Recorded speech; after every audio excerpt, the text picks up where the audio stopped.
Bismillahirrahmanirrahim. Assalamualaikum warahmatullahi ta'ala wabarakatuh. Alhamdulillah.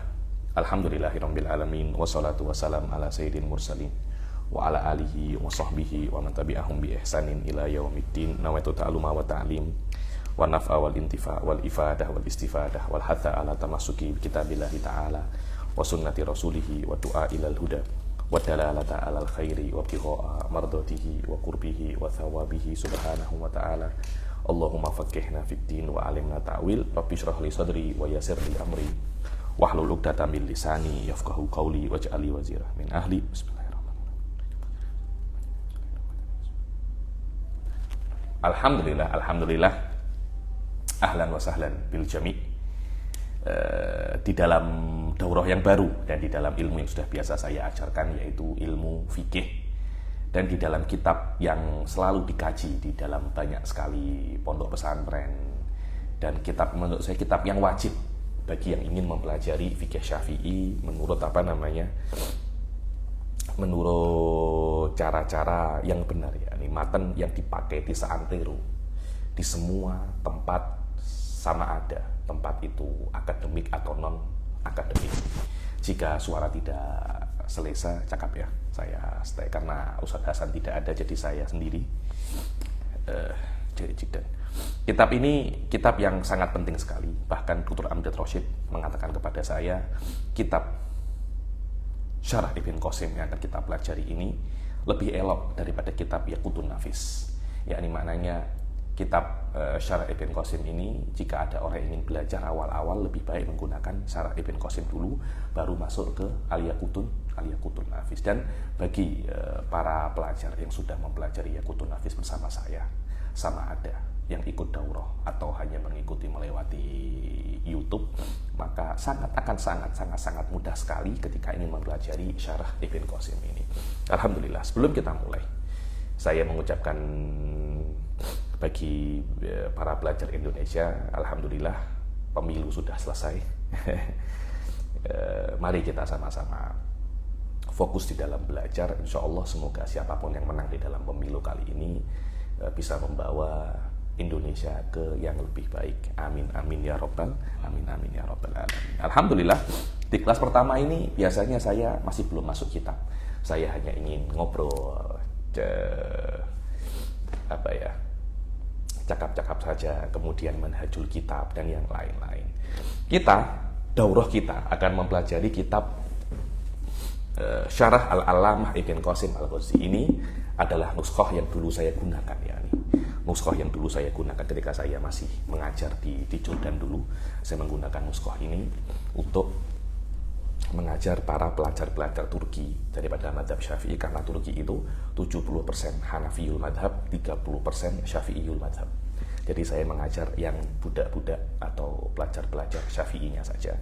Silahkan jika kalian ingin menggunakan nuskhah yang lain, ada nuskhah Darul Minhaj, ada yang cakap, ada yang menggunakan nuskhah Muassasatul Risalah, saya tidak ada masalah. Saya pribadi saya akan menggunakan Darul Fikir. Ini wallahu a'lam seharusnya dibeli dimanapun bisa, dan hendaklah ada hasyiah Bajuri, apapun kitab Anda, cetakan apapun, tapi hasyiah Bajuri harus ada, karena nanti kita akan menggunakan banyak sekali ibarat-ibaratnya hasyiah Al-Imam Al-Bajuri, karena hasyiah Imam Bajuri ini dikatakan min abrogil hawashi wa anfa'ah. Guru saya di Rubatu mengatakan bahwasanya anfa'ul hawashi huwa hasyiyatu i'anatut talibin ala fathil mu'in wa abrogul hawashi wa hasyiyah Syekh Ibrahim Al-Bajuri. Insyaallah daurah ini akan berjalan sedikit lama, saya target antara sekitar 2 tahunan, karena kita akan mempelajari semua kitab daripada semua mabahis daripada awal sampai akhir. Rencana semacam itu daripada awal sampai akhir dan 1 minggu 1 kali. Tapi saya akan usahakan tidak terlampau lama dan juga tidak terlampau cepat, karena kitab Syarah Ibn Qasim ini dia adalah kitab fikih yang lengkap daripada awal ibadat sampai sampai akhir etik itu ada. Belajar fikih tidak seperti belajar ilmu kalam, tidak seperti belajar ilmu mantik dan yang lain-lainnya.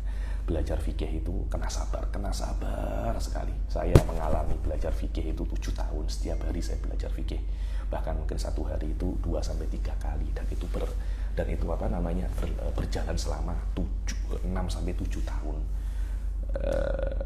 Kita bisa saja untuk berbuat semacam itu 1 minggu 2 kali 3 kali, akan tetapi saya sendiri tidak mampu untuk komitmen untuk melakukan kelas lebih daripada 1 kali ini. Jika nanti ada kesempatan saya free dan saya tidak ada pekerjaan atau badan saya sehat, insya Allah saya akan tambah kelas-kelas tambahan untuk kitab Hasyiah Bajuri ini, yakni akan tetapi memang target kita akan buat sekitar 2 tahun, karena memang Hasyiah Bajuri ini atau Syarah Ibn Qasim ini untuk sebagai silsilah untuk masuk di Madrasah Fikih Hadrumi, nanti insya Allah rencana saya ingin sampai kitab Minhajut Thalibin, akan tetapi dengan syarat sabar. Itu nomor 1 di dalam menuntut ilmu. Karena kalau satu minggu 1 kali mau hatam kapan? Ya hatamnya sehatamnya. Tapi saya target kira-kira sekitar 2 tahun insya Allah akan hatam, dan kena benar-benar sabar menuntut ilmu fikih, terutama kena benar-benar sabar. Saya tidak ingin berpanjang lebar tentang pentingnya belajar ilmu fikih ini, karena kalau kita belajar ilmu mantik, abwabnya itu sedikit, ilmu kalam abwabnya bab-babnya sedikit, akan tetapi ilmu fikih masya Allah babnya, masailnya sangat panjang sekali, sangat banyak sekali, karena itu sangat perlu kesabaran. Akan tetapi jika kita bisa untuk memahami dan mempelajari kitab Syarah Ibn Qasim ini dengan benar, dan plus kita sudah mempelajari Al-Yaqutun Nafis, saya kira selepas itu kalau ingin langsung ke Fathul Mu'in atau ke Minhajut Thalibin, saya kira oke-oke saja, tidak ada masalah ya, tidak ada masalah. Dan insya Allah yang akan kita baca Syarah Ibn Qasimnya ya, Syarah Ibn Qasimnya. Dia bukan matannya, jadi ada matan Abi Syuja, ada Syarah Ibn Qasim, ada Syarah Ibn Qasim ala Abi Syuja. Matan Abi Syuja ini mempunyai beberapa nama. Yang pertama adalah Al-Ghayah wa Takrib. Ada namanya Al-Ghayah fil Ikhtisar. Ada yang mengatakan Al-Ghayah fil Ikhtisar, ada lagi yang mengatakan matan Abi Syuja. Semuanya itu menunjukkan kepada hal yang sama. Jadi di kelas-kelas yang awal-awal ini biasanya saya ingin menjelaskan pengarangnya itu siapa. Saya menyebutkan siapa pengarang daripada kitab ini, tentang syarah-syarah daripada kitab ini. Adapun kitab matan itu ya, ini Al-Ghayah Al-Ghayah fil Ikhtisar atau Ghayah wa Takrib ini, dia mempunyai banyak sekali syarah. Dia mempunyai banyak sekali syarah.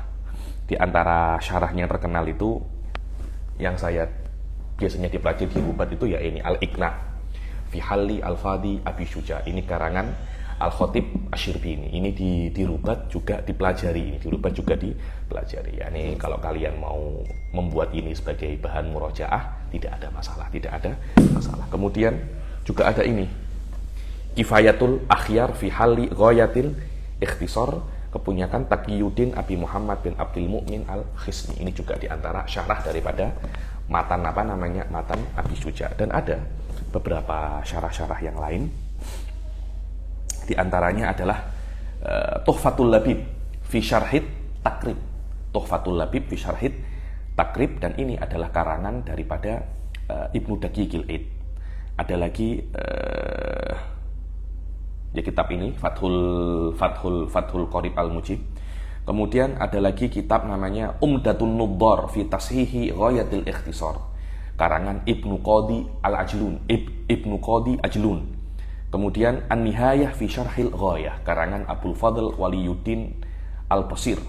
Kemudian Tuhfatul Habib fi Syarhi Nadmi Ghayatit Takrib, karangan Ahmad bin Ibnul Hijazi bin Budair Al-Fishni. Kemudian ada seorang ulama namanya Syekh Ahmad bin Ahmad Al-Qalyubi, yani muhasyi ala Kanzur Ragibin. Beliau juga mempunyai hasyiah ala Syarah Ibn Qasim Al-Ghazi. Kemudian ada hasyiah juga selain hasyiah daripada Syekh Ibrahim Al-Bajuri, ada hasyiah karangan Al-Birmawi, hasyiah ala Ibn Qasim Al-Ghazi. Kemudian ada lagi syarah untuk Abi Syuja namanya Kifayatul Labib fi Halli Syarhi Abi Syuja lil Khatib. Ini adalah adalah kitab-kitab yang dulu mensyarahkan daripada matan Abi Syuja. Ada juga beberapa ulama-ulama muasirin yang mensyarahkan Abi Syuja. Di antaranya adalah Syekh Muhammad Hasan Habannakah Al-Maidani fi ta'liqihi ala nihayatit tadrib fi nadmi ghayatit takrib. Ada yakni Muhammad bin Hasan Habannakah Al-Maidani ini sahib ada kitab mantik itu yang terkenal itu. Kemudian Dr. Mustafa Al-Bugha mempunyai kitab namanya At-Tadhhib li Adillati Matnil Ghayah wa Targhib. Mustafa Al-Bugha ini saya pernah berjumpa kalau tak silap itu karena dulu pernah mengajar di Jordan. Syifa binti Dr. Muhammad Hasan Heto fi kitabiha Inta'ul Asma fi syarhi Abi Syuja. Ini adalah sedikit tentang kitab matan Abi Syuja. Nah, matan Abi Syuja ini matan yang sangat simpel sekali. Di antara di antara kehebatan matan Abi Syuja ini, dia matan yang sangat simpel. Jadi ada semacam hasr, syurutul wudu 6. Ini 7, itu 8. Jadi ada semacam hasr. Jadi untuk menghafalnya itu mudah. Biasanya guru-guru saya itu dulu ketika di Rubat itu kita disuruh untuk pilih belajar Zubat atau matan Abi Syuja. Pilih belajar. Kejap, ada kesalahan di itu. Kejap ya.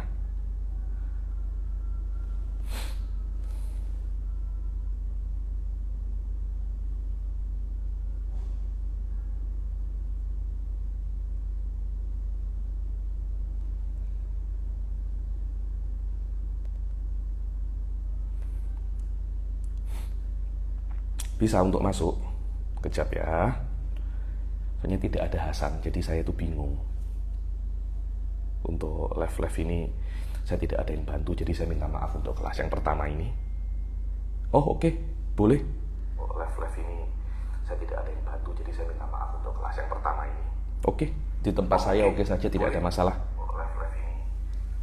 Oke, aman ya. Maknanya orang-orang yang tak boleh, yang masih tak boleh litengok, mungkin belum masuk grup atau FB-nya bermasalah mungkin. Dan insya Allah nanti dengan berlalunya waktu itu akan tertata sendiri insya Allah. Dan tadi sampai mana? Matan Abi Syuja itu keistimewanya semacam itu. Di Rubat dulu itu kita disuruh untuk memilih. Anda ingin memilih syarah Abi Syuja atau Zubat, karena Zubat ini kalau kita pikir dia itu seperti nadom daripada nadom daripada Abi Syuja. Dulu karena saya itu di Darul Mustafa, saya sudah menghatamkan Abi Syuja, karena itu ketika di Rubat saya memilih nadom Zubat pada saat itu ya.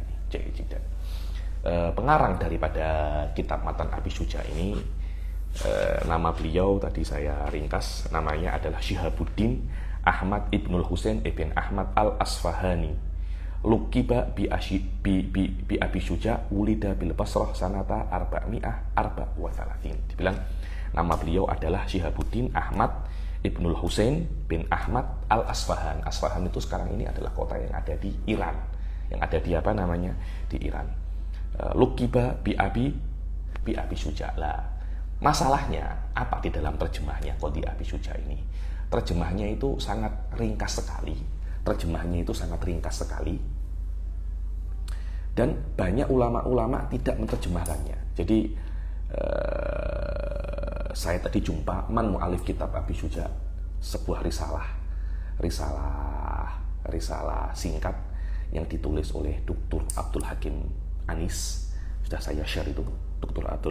Abdul Hakim Anis yang menjelaskan tentang Qadhi Abi Syuja ini, yang mana ada 2 orang.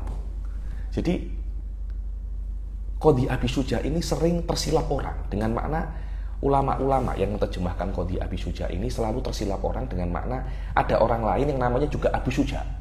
Lah, beliau juga dikenal dengan nama Abu Thayyib.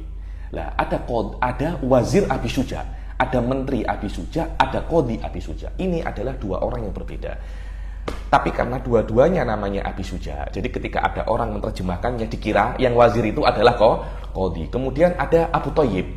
Beliau juga dikatakan Abu Thayyib. Kemudian ada seorang ulama Syafi'iyah namanya Abu Thayyib At-Tabari. Lah, Abu Thayyib At-Tabari ini diterjemahkan, jadi orang tersilap menerjemahkan kodi Abi Suja ini dengan terjemahannya kodi Abu Thayyib At-Tabari. Kodi Abi Thayyib At-Tabari, yakni Dr. Abdul Hakim Anis. Beliau mengatakan sangat simpel sekali, ya, sangat sedikit sekali terjemah tentang kodi Abi Suja ini. Akan tetapi ada seorang muridnya namanya Hafid As-Silfi, Hafid As-Silafi atau Hafid As-Silfi. Beliau mengatakan bahwasanya kodi Abi Suja ini dulu itu belajar di dalam Madarisul Basroh 40 tahun. 40 tahun belajar. 40 tahun belajar. Sampai Hafid As-Silafi itu mengatakan bahwasanya tidak ada orang pada zaman ini seperti kodi Abi Suja, dan beliau itu sampai dijadikan kodi pada jabatan agama tertinggi pada pada zamannya. Dikatakan umurnya beliau itu 160 tahun. Lah, ini dikatakan 160 tahun ini bukan umurnya kodi Abi Suja pengarang Matan Ghoyah wa Takrib. Itu adalah umurnya kodi Abi Thayyib At-Tabari, salah seorang ulama daripada ulama fikih Asy-Syafi'i, terus perkataannya yang sering saya dengar ketika saya belajar Matan Ghoyah wa Takrib ini, dikatakan umurnya beliau itu 160 tahun dan tidak ada satupun giginya itu yang tanggal. Dikatakan, loh kok bisa tidak ada satu organ tubuhmu yang rusak atau apa, walaupun umurmu sudah umurmu sudah tua, umurmu sudah lanjut. Dikatakan bahwasanya saat aku mulai kecil tidak pernah bermaksiat kepada Allah. Jadi aku menjaga Allah mulai kecil, karena ketika sudah tua Allah menjagaku. Lah, kata-kata ini dinisbatkan kepada kodi Abi Suja, mu'alif daripada Matan Ghoyah Matan Ghoyah wa Takrib ini. Akan tetapi hakikatan dikatakan oleh Dr. Abdul Hakim Anis ini, itu adalah perkataannya Abi Thayyib At-Tabari. Terus dikatakan beliau itu pernah menjadi khodim di Masjid An-Nabawi. Bukan khodim Masjid An-Nabawi, bukan Abi Suja ini, tapi Abi Suja Al-Wazir, Abi Suja yang menteri. Beliau khidmah di Masjidil Nabawi, menjadi tukang sapu di Masjidil Nabawi, kemudian membangun masjid di dekat situ dan dikuburkan di Masjid Nabawi, di dekat Masjid Nabawi. Itu adalah wazirnya, bukan bukan wazir Abi Suja, bukan bukan kodi Abi Suja yang terkenal,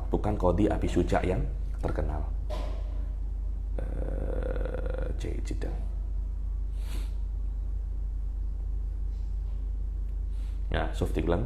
Wa innama, terjemah yang dikatakan yang terkenal tentang kodi Abi Suja, beliau itu dikatakan berinfak setiap harinya itu 100 dinar lebih, mempunyai 10 pelayan. Itu bukan terjemahan untuk kodi Abi Suja Sohibul Matan Ghoyah wa Takrib, akan tetapi itu adalah muktatofat min tarjamatil wazir Muhammad Ibnul Husain Al-Hamadani Ar-Rudharawari Asy-Syafi'i Al-Ma'ruf bi Abi Suja. Beda. Jadi ada Abi Suja Al-Wazir, beliau adalah Muhammad Ibnul Husain Al-Hamadani. Ada kodi Abi Suja. Lah, kodi Abi Suja ini Ahmad Ibnul Husain Ibn Ahmad Al-Asfahani. Satunya Al-Asfahani, satunya Al-Hamadani, berbeda. Lah, yang terkenal beliau itu berinfak 100 dinar, 160 dinar, punya 10 pelayan. Itu semuanya untuk yang menteri, bukan untuk yang kodi. Kemudian apalagi ya yang saya nak cakap masalah kodi ini. Beliau mempunyai 2 kitab yang terkenal, ya ini. Yang pertama adalah Ghoyatul Ikhtisar, yang kedua adalah Syarhul Iqna Liqadil Mawardi. Kemudian disebutkan oleh Hafid As-Silfi ini, bahwasanya kodi Abi Suja ini pernah memberikan kepada beliau itu hadis. Jadi meriwayatkan hadis kepada Hafidz As-Silfi. Apa itu? Akhbarana al-Qadhi Abu Syuja Ahmad ibn Hasan ibn Ahmad ibn Hasan bin Ahmad Asy-Syafi'i al-Abadani bil Basrah. Beliau itu lahir di Abadan, daripada Basrah. Ayahnya daripada Asfahan, Asfahan. Haddatsana Abu Tamam Muhammad bin Tolhah bin Mughirah al-Khuzai al-Basri. Thana Abu Muhammad al-Hasan bin Ali bin Amr al-Hafidh. Thana Muhammad ibn Ahmad bin Ismail bin Mahan. Thana Abdah bin Abdullah As-Saffar. Thana Abduhak bin Makhlad. Thana Abdul Hamid bin Ja'far.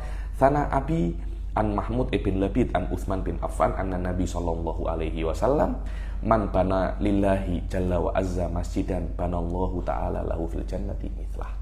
Yani ini hadis yang diriwayatkan oleh Qadhi Abi Syuja kepada siapa namanya? Yang diriwayatkan oleh Hafidz As-Silafi. Dan Dr. Abdul Hakim Anis yang sudah dirosah, sudah riset pasal Abi Syuja itu dibilang ulama-ulama dalam kitab-kitab terjemah itu donna itu kedekut, pelit, menyebutkan terjemahnya beliau itu sangat sangat sedikit sekali. Wallahu alam. Dikatakan beliau itu lahir di Abadan dan atuknya lahir di Asbahan, yakni ada Asfahan, ada Asbahan. Itu setahu saya dua yang berbeda. Abadan di Basrah, Asfahan itu di Iran. Asbahan wallahu alam itu kena tengok Asbahan dan Asfahan itu mana ya nih? Ada dua. Jiddan. Mumtaz. Saya rasa untuk beliau cukup sampai di sini untuk Qadhi Abi Syuja yang saya tahu semacam itu ya. Nih kitabnya kita sudah tahu, matan Abi Syuja. Ada pun syarahnya siapa? Ibn Qasim Al-Ghazi. Yakni beliau itu daripada Ghazzah yang sekarang sedang bertempur itu Gaza. Beliau belajar daripada situ. Dulu itu di sana itu banyak sekali ulama-ulama terkenal daripada mazhab Imam Asy-Syafi'i, daripada mazhab Imam Hambali pun juga ada. Mughni Ibn Qudamah itu dulu daripada mazhab Imam Ahmad bin Hambal. Setahu saya beliau sempat berjumpa dengan Syekh Abdul Qadir Al-Jilani. Ibn Qudamah Al-Maqdisi ini, beliau itu adik kakak dihantar oleh orang tuanya untuk belajar dengan Syekh Abdul Qadir Al-Jailani yang pada saat itu masih bertempat tinggal di mana namanya di Maqdis, di Kudus sana, di Palestina. Dan banyak ya, Imam Syafi'i pun lahirnya di Gaza. Siapa namanya Muhammad ibn Qasim ini? Namanya adalah Al-Allamah Al-Faqih Al-Mutakallim As-Sorfi Abu Abdillah Muhammad ibn Qasim bin Muhammad Syamsuddin Al-Ghazi Al-Qahiri Asy-Syafi'i, daripada Qahirah, Mesir, Kairo. Dan namanya beliau adalah Ibn Qasim. Diketahui dengan nama siapa? Ibn Qasim. Dan kadangkala juga dikenal dengan nama Ibnul Ghorobili. Beliau lahir tahun 859, maknanya daripada ulama abad ke-9 Hijriah, abad ke-9 Hijriah, dan meninggal di awal-awal abad ke-10 Hijriah. Dan beliau lahir di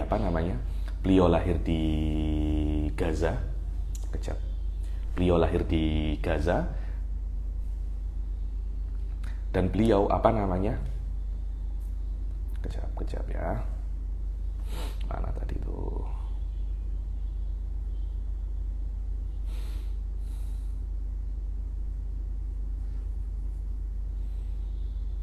Oke. Beliau lahir di Gaza, dan di Gaza itu beliau tumbuh, dan di Gaza itu beliau hafal Al-Quran, wasyatibiyah, dan minhaj, dan minhaj. Ini saya tengok, betul. Beliau hafal Quran, hafal syatibiyah, hafal minhaj, hafal Alfiyatul Hadis karangan Al-Imam As-Sakhawi. Dan Imam Sakhawi terkenal sebagai muhaddits, itu adalah guru daripada Ibn Qasim Al-Ghazi. Dan belajar nahwu dan mu'dhamu jam'il jawami, yakni wa ghairu dzalika. Dan banyak sekali guru-guru yang beliau itu belajar daripadanya. Yang terkenal adalah Al-Imam Muhammad bin Abdul Mun'im bin Muhammad Al-Jauzari Asy'ari. Terkenal ini. Al-Imam Al-Jauzari ini termasuk imam-imam di dalam fikih yang terkenal. Kitab-kitabnya, pendapat-pendapatnya sampai sekarang masih dipakai di dalam banyak sekali hawashi, di dalam dakhil kitab hawashi madhab dalam Imam Syafi'i. Dan kepada Imam Jauzari ini, Ibn Qasim ini membaca sebagian daripada usul fikih dan ilmu arud, ilmu qawafi, itu ilmu untuk membuat syair. Kemudian guru beliau yang kedua itu Al-Imam Muhammad bin Abdurrahman bin Muhammad bin Abi Bakar bin Uthman bin Muhammad As-Sakhawi. Syamsuddin ini, Syamsuddin As-Sakhawi. Kelihatannya Imam Sakhawi ini kepada Ibn Qasim Al-Ghazi ini memberi perhatian khusus sampai dididik secara khusus agar pandai hal-hal yang berkaitan tentang ilmu hadis. Imam Sakhawi sendiri mengatakan bahwasanya qara'a alayya al-Imam Ibn Qasim Al-Ghazi Alfiyat al-Hadis. Alfiyat al-Hadis karangannya Sakhawi sendiri. Jadi Imam Sakhawi mempunyai kitab Alfiyatul Hadis, diajarkan. Jadi langsung belajar kepada musannifnya. Wal qaulul badi'. Begitu pula selain daripada kitab-kitab ini yang dikarang oleh Imam Sakhawi sendiri, begitu pula belajar dengan beliau Al-Adhkar lil Imam An-Nawawi. Kitab Adhkar Imam Nawawi ini termasuk kitab-kitab yang penting, bukan hanya di dalam mazhab Syafi'i, tapi di dalam kehidupan Anda sebagai seorang kehidupan Anda sebagai seorang muslim. Saking pentingnya Kitabul Adhkar ini sampai guru saya itu mengatakan, kalau kamu tidak punya uang, maka bi'udar washtaril adhkar. Jual rumahmu, belilah kitab Al-Adhkar. Kenapa? Ini menunjukkan pentingnya kitab Al-Adhkar karangan Al-Imam An-Nawawi. Kemudian siapa lagi gurunya Ibn Qasim Al-Ghazi? Gurunya adalah Syekhul Islam Muhammad bin Muhammad Kamaluddin Ibn Abi Syarif Al-Maqdisi Asy-Syafi'i. So, Ibn Abi Syarif ini termasuk mutakalim terkenal, ahli akidah terkenal. Beliau mempunyai kitab namanya Al-Musamarah fi Syarhil Musayyarah. Musayyarah ini adalah karangan Kamal Ibnul Humam. Kamal Ibnul Humam ini mujtahid fatwa di dalam mazhab Imam Abu Hanifah. Al-Imam Abu Hanifah. Beliau mengarang Al-Musayyarah. Musayyarah itu maknanya sayara yusayiri, itu maknanya mengimbangi. Beliau ingin mengimbangi kitab Qawaidul Aqaid karangan Imam Al-Ghazali. Karena Imam Ghazali mengarang Qawaidul Aqaid sangat hebat sekali dalam mazhab Syafi'i. Mazhab Imam Abu Hanifah tidak terima. Loh, kok ada kitab sebagus ini dalam mazhab Syafi'i? Kita pun juga nak bikin, terkenal dengan nama Al-Musayyarah dan disyarahkan oleh Kamal Ibn Abi Syarif Al-Maqdisi dalam kitabnya beliau namanya Al-Musamarah. Saya ingin membuat daurah dalam ilmu kalam di dalam kitab Al-Musamarah. Musamarah ini beliau mazhabnya bukan mazhab Asy'ari tapi mazhab Al-Maturidi. Bukan mazhab Asy'ari, mazhab Al-Maturidi. Kamal Ibn Abi Syarif ini kelihatannya mengajarkan kepada mengajarkan kepada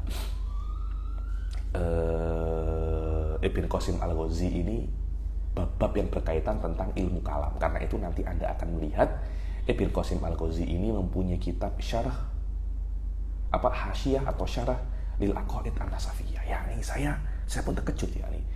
Beliau ini bukan hanya ulama fikih terkenal kan, tapi juga ulama daripada ilmu kalam.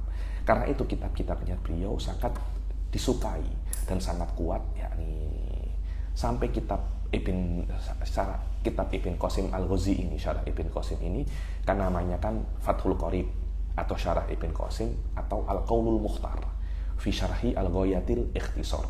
Sebagian ulama mengatakan kitab syarah Ibn Qasim ini At-Tuhfatus Shaghirah, tuhfah mini tuhfah, yang mana kitab Tuhfatul Muhtaj syarah Minhaj karangan Ibn Hajar Al-Haytami itu termasuk kitab-kitab yang diiktimat di dalam manhaj Hadrummu sebagai kitab yang paling tinggi. Yani kalau Anda ingin fatwa, ya fatwa yang ada di dalam Tuhfatul Muhtaj, dan itu sangat susah sekali yani untuk mempelajari dan untuk memahaminya. Saya pribadi mungkin saya tidak bisa untuk membaca untuk takdir tuhfah illa beberapa mabahith yang sahlah, yakni di Tarim itu yang saya tengok mengajar tuhfah itu guru saya Syekh Abu Bakar Bil Fiqih daripada Rubat Tarim.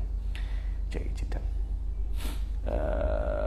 Ibn Qasim belajar kepada Kamal ibn Abi Syarif ini al-fiqih wal aslain, belajar ilmu fikih dan belajar aslain. Apa itu aslain?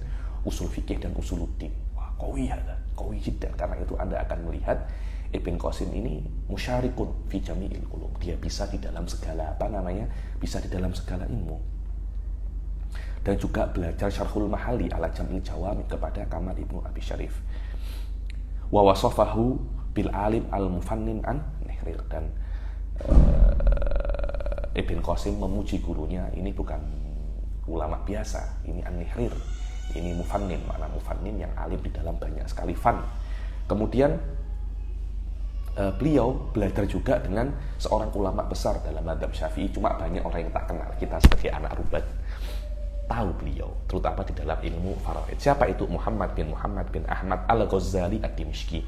Bukan Imam Ghazali ya, bukan, akan tetapi namanya Badruddin, bukan Al-Ghazali Hujjatul Islam, bukan, tapi Badruddin Muhammad bin Ahmad Al-Ghazali, yang terkenal dengan nama Sibtul Al-Maridini. Sibtul Al-Maridini ini terkenal sebagai orang yang paling ahli faraid, yang sangat ahli faraid, sampai saya lupa siapa ya, dibilang kalau ada khilaf antara Sibtul Maridini dan fulan dalam ilmu faraid, maka yang dikedepankan adalah pendapatnya Sibtul Al-Maridini, karena kuatnya Sibtul Al-Maridini ini yang dikatakan oleh guru saya Syekh Muhammad bin Ali Ba'udhan. Karena itu Anda akan melihat karangan Sibtul Maridini ini rata-rata tentang masalah hisab dan faraid. Dan sebab itulah Ibn Qasim Al-Ghazi belajar kepada Sibtul Maridini itu ilmu faraid wal hisab wal jabr wal muqabalah wa ghalibu tawabi'i dzalik. Begitu pula juga membaca kitabnya beliau Syarhul Fusul. Dan di antara guru-guru beliau yang lain, ini guru-guru beliau yang saya sebutkan 3 ini, siapa ini? Sibtul Maridini, As-Sakhawi, kemudian Al-Jauzari, Kamal ibn Abi Syarif, itu adalah guru-guru beliau yang inti, guru-guru inti beliau yang istifadahnya ke beliau itu lama. Akan tetapi beliau juga mempunyai guru-guru yang lain yang mungkin istifadahnya tidak sebanyak 4 atau 5 ulama yang saya sebutkan di awal-awal. Siapa di antaranya guru-guru beliau yang beliau belajar dengannya? Syamsuddin Syamsuddin Al-Himsi. Kemudian Al-Abadi ini Al-Abadi, Ibn Qasim Al-Abadi. Ibn Qasim Al-Abadi ini terkenal sebagai muridnya Ibn Hajar Al-Haytami. Beliau pun juga muridnya Imam Syamsuddin Ar-Romli. Jadi dari zaman dahulu antara Ibn Hajar dan Romli ini ada semacam kompetisi. Kompetisi. Romli di Mesir, Ibn Hajar di Mekah. Tapi dua-duanya dulu belajar di Mesir dengan ayahnya Imam Romli, Syihabuddin Ar-Romli, Ahmad Ar-Romli, anaknya Muhammad bin Ahmad Ar-Romli. Ayahnya namanya Syihabuddin, anaknya namanya Syamsuddin Ar-Romli. Kalau di rumusnya itu, kalau Romli yang ayah Ro, kalau yang anak Mim Ro, itu dua orang yang berbeda. Mumtaz jiddan. Kemudian apa nak saya cakap, ketika Ibn Hajar itu pindah ke Mekah, beliau datang kepada beliau salah seorang yang sangat pandai sekali, namanya Ibn Qasim Al-Abadi. Yang Ibn Qasim Al-Abadi ini yang murojaah tuhfah harfan-harfan sampai akhir, dan mempunyai hasyiah alat tuhfah. Kemudian ketika Romli ini haji, dia berjumpa dengan kawan lamanya Ibn Hajar dan meminta salah satu daripada muridnya untuk belajar dengannya. Jadi muridnya nanti bisa belajar dengan Romli dan Ibn Hajar sekali. Oleh Ibn Hajar diberi siapa? Ibn Qasim Al-Abadi ini. Nah, katanya ketika awal kelas dengan Romli, Ibn Qasim Al-Abadi ini 10 pertanyaan, membuat 10 pertanyaan, dan semuanya tidak bisa dijawab oleh Romli. Sejak saat itu sebelum kelas, Imam Romli itu pasti belajar murojaah, terus akhirnya bisa menjawab semua pertanyaan daripada Ibn Qasim Al-Abadi. Ibn Qasim Al-Abadi ini ditakdirkan untuk bertemu salah seorang ulama besar, yaitu Al-Imam Al-Mahalli, Jalaluddin Al-Mahalli, yang pengarang Badrut Thaliq ala Syarhi Jam'il Jawami, dan juga pengarang Kanzur Raghibin Syarah Minhajut Thalibin. Karena itu Al-Abadi ini juga seorang ulama usul fikih. Beliau mempunyai kitab Hasyiah ala Jam'il Jawami namanya Ayatul Bayyinat. Jadi selain beliau itu seorang muhasyi, tohfah, seorang fuqaha kibar, ya nih, fuqaha kibar. Ibn Qasim Al-Abadi fuqaha kibar. Beliau pun juga mempunyai kitab di dalam usul fikih namanya apa? Ayatul Bayyinat Hasyiah ala Jam'il Jawami. Lah, Ibn Qasim Al-Ghazi sempat belajar dengan Ibn Qasim Al-Abadi ini. Ibn Qasim Al-Abadi. Oh, saya kalau nak cerita Ibn Qasim Al-Abadi ini banyak ya nih. Katanya pernah satu majelis Romli, Ibn Hajar dan Khatib Syrbini satu majelis. Salaman ke musafahah dengan Ibn Hajar, cium tangan gurunya. Musafahah ke Romli, cium tangan gurunya. Ketika musafahah ke Khatib Syrbini, tak nak cium tangan. Nah, Khatib Syrbini ini terkenal sebagai seorang wali soleh ya nih. Ketika kamu cium tanganku, tidak mau. Akhirnya tangannya Khatib Syrbini ini berubah menjadi tangan singa. Menjadi tangan singa. Katanya Ibn Qasim, hatta berubah menjadi tangan apapun, aku tak akan cium tanganmu. Kitab Mughnil Muhtaj tidak sehebat Romli dan kitabnya Nihayah dan kitabnya Tuhfah. Tapi subhanallah, para thalabatul ilm lebih suka Mughnil Muhtaj daripada Nihayatul Muhtaj atau Tuhfatul Muhtaj, karena lebih mudah. Wallahu a'lam. Kemudian Wal-Ala Al-Hisni, di antara gurunya beliau siapa? Al-Ala Al-Hisni. Kemudian Wazain Zakaria. Kemudian Wal Jamal Al-Qurani, wa Syams Muhammad ibn Qadiri, wa Zain Ja'far, wa Syamsuddin Al-Himsani, wa Sanhuri. Ini adalah beberapa masyayikh yang Ibn Qasim Al-Ghazi ini belajar kepadanya. Kemudian adapun kitab-kitab yang dikarang oleh Ibn Qasim Al-Ghazi ini banyak sekali dan hampir di semua fan beliau itu punya taklifan, dan saya rasa ulama-ulama semacam inilah yang saya kira sesuai untuk kita gelari sebagai Syekhul Islam. Maknanya Syekhul Islam adalah syekh untuk ulumil syekh untuk ulumil Islam, syekh untuk ulumil Islam. Bukan Syekh Islam Ibn Taimiyah ya. Syekh Islam itu harus daripada mazhab ahli sunnah. Itu adalah level tertinggi daripada ulama dalam mazhab ahli sunnah wal jamaah. Apa saja kitab karangan Ibn Qasim Al-Ghazi? Fathur Rabbil Malik Syarhu Alfiyati Ibn Malik. Dia punya kitab Syarah Alfiyah. Fathul Qorib Al-Mujib yang kita baca ini. Kemudian Hasyiah ala Syarhi Sa'duddin Al-Izzi. Ala Sa'duddin At-Tiftazani lil Izzi fit Tasrif. Punya syarah, punya hasyiah untuk sorof ya nih. Hasyiah ala Syarhi Aqaidin Nasafi lil Tiftazani. Beliau mempunyai hasyiah. Lah hasyiah ini saya tidak pernah jumpa. Hasyiah Sa'duddin Tiftazani ada satu kitab namanya Majmu' Hawashi Al-Bahiyah. Di dalam situ ada sekitar 18 atau 17 hawashi. Terus ada lagi orang memberikan saya 5 atau 4 hawashi yang dicetak di dalam kitab yang asing ya. Jadi kira-kira yang saya dapatkan Hasyiah ala Syarah Aqaid Tiftazani ini ada sekitar 23-24 hasyiah. Cuma di antara itu saya tidak pernah jumpa hasyiah untuk Ibn Qasim Al-Ghazi. Bajuri saya rasa ada. Syekhul Islam Al-Ansori saya rasa ada.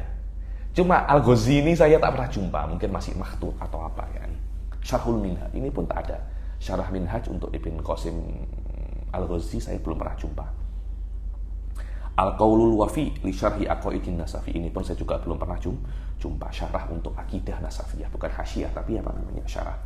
Nuzhatun Nadhir bit Taraf fi Ilmi Sarf, Nafaisul Faraid wa Araisul Fawaid. Beliau meninggal tahun 918.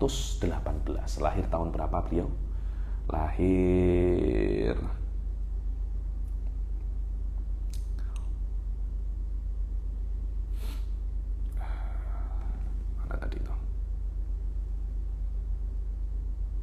ini tisik wa khamsin wa thamanmi'ah, yakni 859 dan meninggal 900 berapa? meninggal 918, yakni wallahu alam 918 ya kira-kira 50 tahun lebih, 60 tahunan, 60 tahun lebih, hampir 70 tahun ya nih. Hampir 70 tahun. Wallahu alam. Adapun hasyiahnya tidak ada yang tidak tahu siapa Syekh Ibrahim Al-Bajuri. Dikatakan beliau ini adalah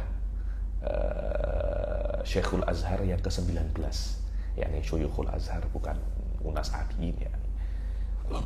Syuyukhul Azhar ini orang-orang hebat semua, dan diantara daripada Syuyukhul Azhar adalah Syekh Ibrahim Al-Bajuri. Dikatakan ketika beliau itu sakit, yang menggantikan beliau itu 4 orang. Yakni ketika beliau sakit, yang menggantikan beliau itu 4 orang. Maknanya beliau di Al-Azhar pada zaman dahulu itu mengerjakan pekerjaan 4 orang. Murid-muridnya tidak ada yang mampu untuk menggantikan pekerjaan beliau. Selain beliau mengurusi Al-Azhar daripada urusan-urusan kantornya, urusan-urusan office Al-Azhar, beliau pun tidak meninggalkan mengajar kitab ya. Banyak sekali kitab-kitab dihatamkan dalam keadaan beliau itu masih hidup. Wallahu alam, saya tidak ingin bercerita banyak tentang Syekh Ibrahim Al-Bajuri karena beliau sangat terkenal sekali. Dan yang saya inginkan pada pertemuan kali ini hanya sedikit mengobrol pasal kitab ini, yakni kitab Ibn Qasim, Syarah Ibn Qasim Al-Ghazi Al-Ghayah wa Taqrib, yang terkenal dengan nama Fathul Qorib Al-Mujib, dan itu adalah muqarrar kita akan baca harfan. Dan saya minta sekali lagi kepada para peserta, harap sabar di dalam masalah fikih. Fikih ini bukan seperti ilmu kalam, fikih tidak seperti ilmu mantik. Fikih mempunyai banyak sekali bab dan banyak sekali tahqiqat di dalam masalah. Memang harus kena sabar, kena sabar. Mungkin kita akan memerlukan 2 tahun, saya rasa 2 tahun lebih pun mungkin lebih tak banyak, tapi saya usahakan 2 tahun daurah ini akan akan selesai, dan dalam 1 minggu 1 kali. Dan saya rasa tidak banyak itu, karena setelah itu kitab ini akan menjadi basic untuk kitab-kitab yang di atasnya. Mungkin setelah ini saya akan mengkaji Umdah atau langsung Fathul Mu'in. Tapi kena sabar, memang kena sabar, tidak boleh terburu-buru di dalam masalah fikih, karena walaupun kita hatam, tapi kalau kita tidak tahqiq dan tidak paham, percuma. Insya Allah kelas ini akan diadakan setiap hari Rabu pukul 4 waktu Indonesia bagian Barat, atau pukul 5 PM waktu Malaysia, jika tidak ada halangan. Jika saya berhalangan, dan saya minta maaf kalau saya mungkin nanti akan banyak berhalangan karena keadaan masih belum settle di Indonesia, dan begitu pula saya masih sering ulang-alik Malaysia, dan banyak jemputan karena banyak hal ya. Nanti jika saya tidak bisa untuk mengajar pada hari Rabu petang, insya Allah akan saya ganti di waktu-waktu setelahnya. Yakni kalian tidak akan kehilangan satupun kelas, yakni lebih iya, kurang tidak akan yakni. Dan durasi kelas kita antara sekitar 50 menit, 55 menit sampai 90 menit, yakni sampai 90 menit, yakni tidak akan kurang daripada 50 menit, dan insya Allah tidak akan lebih daripada 90 menit. Nah, setelah 90 menit tekak saya tidak akan bisa bertahan, dan saya juga akan sangat penat sekali, karena mungkin di malam hari akan ada kelas-kelas yang lain. Alhamdulillah saya pun mengajar kitab Yaqutun Nafis ini yang bab setengah terakhir ini tidak sampai 1 tahun, sekitar 35 kelas sudah selesai, 35 kelas sudah selesai, tidak sampai 1 tahun. Seharusnya kitab Hasyiah ini Syarah Ibn Qasim ini saya rasa tidak sampai 2 tahun. Yang penting babul ibadat selesai, masalah mudah. Yang saya risaukan itu hanya babul ibadah, karena babul ibadah itu sangat banyak sekali, dan nanti akan sangat banyak pertanyaan daripada peserta. Kalau kita sudah masuk babul muamalat, insya Allah yang lainnya itu akan semakin cepat. Wallahu alam. Dan insya Allah diskusi bisa Anda tanyakan langsung di komen, atau setelah kelas bisa Anda bisa berdiskusi di Telegram, bisa berdiskusi di Telegram. Kalau ada yang nakol saya silahkan, tapi jangan malam pula. Nah, kalau pukul 2 malam, 2 pagi saya tidur udah itu, sudah tidur. Nah, call sila, nah WhatsApp private sila, Nanti kalau saya ada kesempatan pasti saya balas. Saya mohon maaf, mungkin hari ini hanya sampai sini saja karena saya pun kurang sehat dan busy di dalam masalah pemilu ini. Hari ini pemilu maknanya pilihan raya kalau di Malaysia, dan insya Allah kita berjumpa lagi di minggu-minggu yang akan datang, dan insya Allah kita akan mulai baca kitab di minggu yang akan datang. Kita baca syarah Ibn Qasim. Hasyiah Bajuri ini mungkin hanya kita rujuk di dalam beberapa masalah saja, tidak saya baca semuanya. Karena kalau kita baca semua Hasyiah Bajuri 10 tahun pun tak akan hatam. Hasyiah Bajuri kalian baca sendiri. Kalian baca sendiri sebelum kelas, wajib hukumnya sebelum kelas kalian membaca Hasyiah Bajuri. Kemudian jika ada yang tidak paham daripada Hasyiah Bajuri, bisa didiskusikan di grup Telegram. Grup Telegram memang diadakan untuk berdiskusi. Saya hanya akan menjelaskan matan syarah Ibn Qasim saja. Syarah Ibn Qasim, bukan matan Abi Sujaya. Muqarrar kita syarah Ibn Qasim Al-Ghazi atau Fathul Qorib Al-Mujib. Saya akan hanya menjelaskan Fathul Qorib Al-Mujib, dan kebanyakan syarah saya akan saya ambil daripada Hasyiah Syekh Ibrahim Al-Bajuri, tapi tidak saya baca ibaratnya, hanya saya jelaskan, dan makna-maknanya banyak saya ambil daripada kitab beliau dan daripada kitab-kitab yang lain. Kalau kalian nak maroji selain Hasyiah Bajuri, silahkan. Ini Al-Iqna dan Kifayatul Akhyar, Minhaj juga boleh, dan hal-hal yang lain juga boleh. Nanti kalau ada risalah-risalah yang saya temukan ketika saya belajar di Rubat, akan saya berikan, kita baca sama-sama risalah-risalah yang ditulis oleh para ulama-ulama Hadramut, insyaallah di dalam kelas kita ini. Ahlan wa sahlan bil jami', dan saya mohon maaf atas kelas hari ini yang sedikit chaos karena FB buat hal dan saya di sini sendiri. Yang membantu saya ini Ustadz Ustadz Ubaidullah. Ustadz Hasan sedang pulang untuk mengundi. Insyaallah kita jumpa lagi di minggu yang akan datang. Wabillahi taufiq wal hidayah wa ridha wal inayah. Assalamualaikum warahmatullahi taala wabarakatuh.